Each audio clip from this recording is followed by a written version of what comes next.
रवीना के दो बच्चे थे। वो एक बड़ी कंपनी में काम करती थी। उसके ऑफिस जाने के बाद उसकी सास उसके बच्चों को संभाला करती, लेकिन रवीना को इसकी कोई कदर नहीं थी। एक दिन रवीना अपनी माँ से फोन पर कहती है, मम्मी क्या बताऊं, मेरी सास तो बिल्कुल अच्छी नहीं है। वो समझती नहीं है कि मुझे कितना काम करना पड़ता है। एक तो ऑफिस तक का लंबा सफर और फिर 9 घंटे लगातार काम।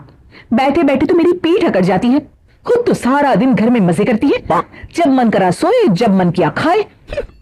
तभी उसकी सास वहां आ जाती है। अच्छा माँ, मैं बाद में आपको फोन करती हूँ। जी मम्मी जी, कोई काम है क्या आपको? क्या हुआ? रवीना बहू, सारा दिन तो तू ऑफिस के मजे लेती है, लेकिन यहाँ ये बच्चे मुझे आराम भी नहीं करने देते। मेरी तो तबीयत खराब हो रही है। तो आपको लगता है कि मैं दफ्तर में मौज करती हूँ? आपको क्या समझाऊं, छोड़िए। माँ, काम करना भी जरूरी है।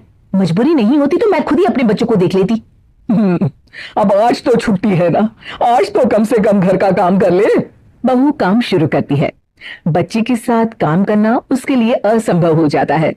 वो जाकर बच्चा सास को देती है और कहती है, मम्मी जी जरा बच्चा तो पकड़ लीजिए, मैं घर का काम कैसे करूं? जैसे मैं करती हूँ रोज बच्चे के साथ। तुझे बताऊं तो तू सोचती है कि कोई बड़ा काम तो है नहीं, बच्चा तो सोता रहता है। अब देख लिया। खैर, बस मैं यही तुझे समझाना चाहती थी। ला, बच्चा मुझे दे और काम कर। बहू मुंह बनाकर वहां से चली जाती है। वो मन में सोचती है, बात तो सही है, बच्चे के साथ घर का काम करना असंभव है। वो किसी तरह काम करती है और अगले दिन ऑफिस के लिए निकल जाती है। ऑफिस में उसकी सहेली उससे कहती है, यार तू तो बड़ी लकी है, तुझे तेरी सास खाना बनाकर देती है, बच्चे भी देखती है और तुझे किसी बात की चिंता भी नहीं होने देती। अरे क्या लकी, बदले में मैं उन्हें पूरी कमाई जो दे देती हूँ और अपने बच्चे से दूर रहती हूँ। वो अलग। हर किसी को ना दूसरे की प्लेट में ज्यादा घी दिखता है। जा अपना काम कर।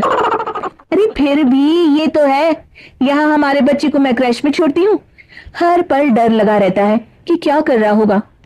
खैर चल, मुझे क्या। बहू घर आती है तो देखती है कि उसकी सास उसके बच्चे को बड़े ही प्यार से खिला रही होती है। वो माँ को देखकर खुश हो जाता है। बहू मन में सोचती है कि बात तो सही है, सासू माँ सारा दिन काम करती है, मैं ऑफिस से आकर भी काम नहीं करती हूँ। वो सास के पास जाती है और कहती है, माँ जी थक गई आप? और क्या, सारा दिन चक्कर घीनी की तरह पूरे घर में घूमती रहती हूँ और अब उम्र भी नहीं रही। लेकिन चल तू बता, क्या हुआ, कुछ काम है क्या? बहू कुछ नहीं कहती, मुस्कुराकर वहां से चली जाती है। लेकिन अगले दिन सुबह सुबह बहू सास से पहले उठकर उन्हें चाय देती है। अरे, आज सूरज कहाँ से उगा है? तू पहले उठ गई, चल अच्छा किया। मरने से पहले तेरे हाथ की चाय तो पी ली। चलो अब चलकर किचन में लगूं। माँ जी, आपको आज से काम करने की जरूरत नहीं है। काम करने की जरूरत नहीं है मतलब? क्या तू करेगी आज से सारा काम? इतने अच्छे तो हमारे नसीब नहीं है भाई। नहीं माँ जी, मैं नहीं करूंगी, ना ही आप करेंगी, बल्कि ये करेगी। तभी वहां एक काम वाली बाई आ जाती है। ये कौन है बहू?